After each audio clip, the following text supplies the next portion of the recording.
سلام دوستان، وقتتون بخیر. اومدیم این روش آقای کریمی برای نگهداری جوجه های قرقاول رو براتون فیلم برداری کنیم. به این حالت از این ایرانیت های پلاستیکی استفاده کردم به این حالت و دو تا دایره شکل درست کردن و یک لامپ برای هر کدومشون تعبیه کردن.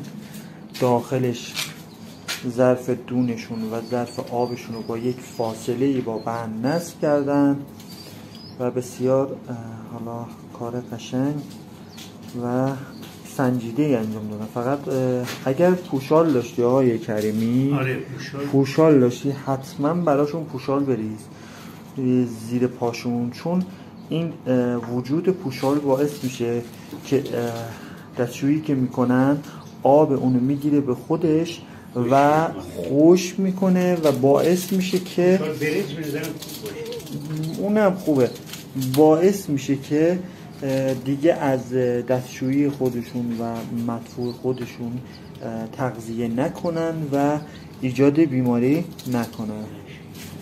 مرسی، تشکر. دیگه یه نکته دیگه آقای کریمی توضیح بدین علت اینکه اینو دایره شکل طراحی کردین چه بود؟ الان دیدی که این گوشه جمع شده بودن؟ درسته، بله. درست.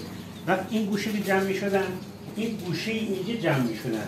گوشه این، گوشه بله. اینجا جمع می‌شدن و یه سریشون رو 3 طبقه رو سر هم خفه می‌شدن. 3 طبقه رو سر هم خفه می‌شد.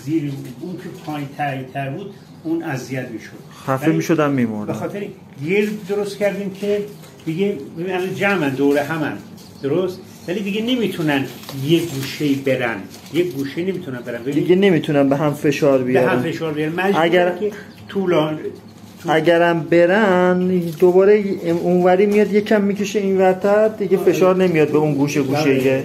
ولی گوشه باشه. این هم 4 تا گوشه حتی اینا درست کردم. ببینید من حتی برای این گوشه ها اینجوری درست کردم. درسته؟ اینجوری. بله. که وای نستم گوشه، دیدم خوبه، اینجوری خوبه دیگه اونو درست. بسیار عالی، بسیار عالی. اینم نکته قابل توجه و خوبی بود که بدونید که جوجه رو نگهداری میکنید به دلیل اینکه اگه سردش بشه همشون میرن یه گوشه.